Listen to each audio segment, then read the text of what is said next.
Hey, this is Dave Ing. I am just recording this video. I made this presentation for eBay last week for their spring seller update. This is 2024. My friends and I noticed a slowdown in sales over the Christmas into the new year, and I just got some ideas together to try to help you if you've experienced a slowdown in sales. I called it Jumpstart Your Sales After Stalling. We're using eBay Motors specific examples, but hopefully you can apply this to your business if you're in other forms of selling on the site. So we can also call it reinvigorating your stagnant sales. So I will be covering eBay site strategies as well as some general business strategies to help you. So for the site strategies on eBay, we all know about Markdown Manager, running sales. We're finding that running sales weekly versus monthly might work a little bit better for you. Because of the rounds of emails that go out as the sales are starting and ending, as well as you might want to start it on the same day of the week just to make sure that you remember to start it up again. And over time, you'll just get used to that. Is also sending offers.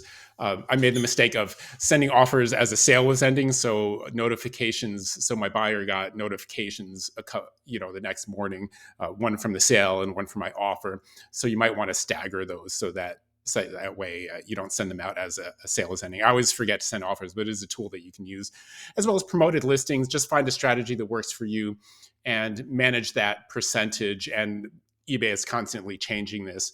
And so you just find something that works for you and doesn't cut too much into your profitability. Are you listing every day? And that's the one thing that I'm doing in the new year, is just listing constantly every day and updating quantity in the products. And my favorite thing is, here's an item that you sold the same day. Isn't that great? This is a backup camera for a Mitsubishi Lancer. Sometimes you wonder if you didn't quite sell it enough when it sells very quickly, but I'll take it. It's $110. For more straight site strategies here, identify your best sellers over the last year. You can run a report under orders, all orders, period, last year. We're trying to identify what is working for you. So you can sort that list by the highest priced items as well as the items that were the most sold.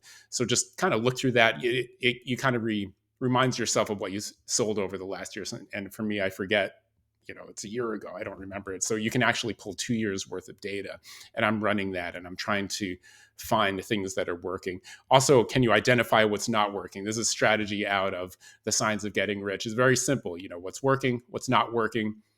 You want to do more of what's working. Just some notes here on photography. I use a light tent.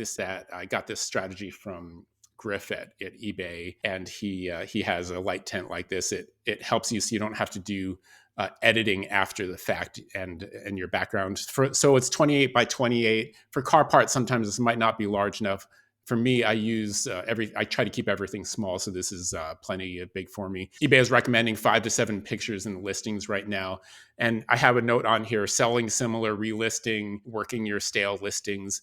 I think that it's better to focus your time on new listings, but if you notice some stale listings over time, you could do a sell similar that gets you a new item number, boost in search. For business strategies, I have scaling products and creating new products from existing inventory, which is scaling the products. There's some examples here. So we've identified what's working over the last year. So can you go get more of those items? So if you're a salvage yard owner, can you go out onto your yard and go find those same products, or if you find a style of products that's working for you, and you scale them and get more of what's working, as well as creating products from existing inventory. The example here is like if you have a GM part that fits, say, the Chevy Cruze and the Chevy Malibu. I have a part like that. For whatever reason, it sells better under the Chevy Malibu.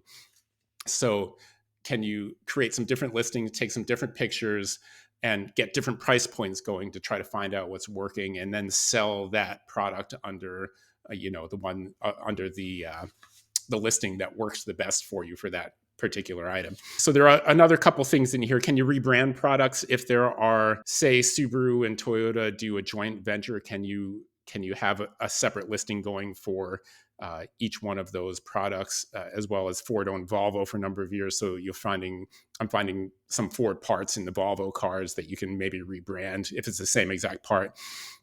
as well as enthusiast parts. What is your favorite car manufacturer, the car you currently drive?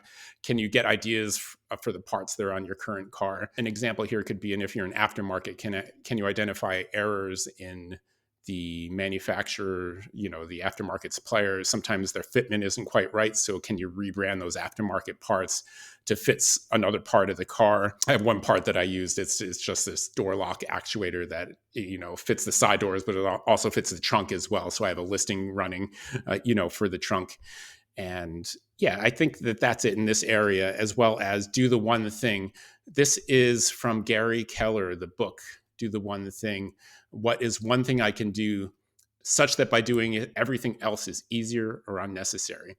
And you want to look at different areas of your business to try to pick that one thing that you can do to make everything else easier on yourself. For me, that is listing a certain number of items per week, but you can apply this to different areas of your life as well. My wife, she's getting over her long COVID. So her whole one thing over the last year is to focus on her health and find answers for that. And I wanted to share this too. This is a good book to get, and you don't need to sit down and read it. Just try to get it on audio and listen to it as you're running around to the post office or out to your salvage yards or your thrift stores. I thought of this one other thing here. With things slow down, it's good to have cash sitting there that can help you smooth over your cash flow during slow times. So a personal cash reserve, an example, could be 3 to 6 months of living expenses.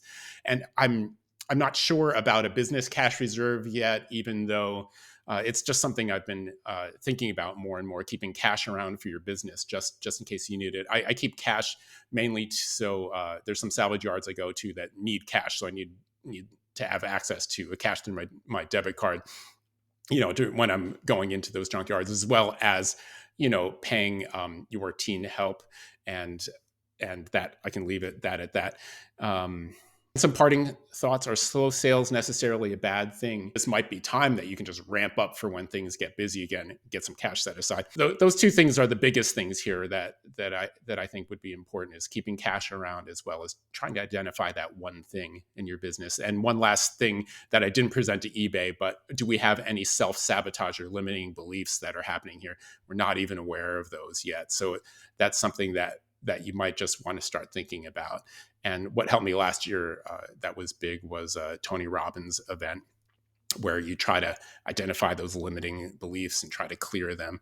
So that could be something that's happening in the background, that we're unconsciously self-sabotaging ourselves, and we make it one, and it's a whole, you can do a whole different presentation on that.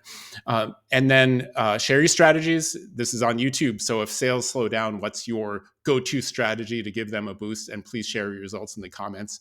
And I hope that this helps you out. And please let me know if I can help you, or if you have any other questions, and I can get some answers, or try to find the answer, or don't really know sometimes, but we'll do the best we can to help you out. See you next time.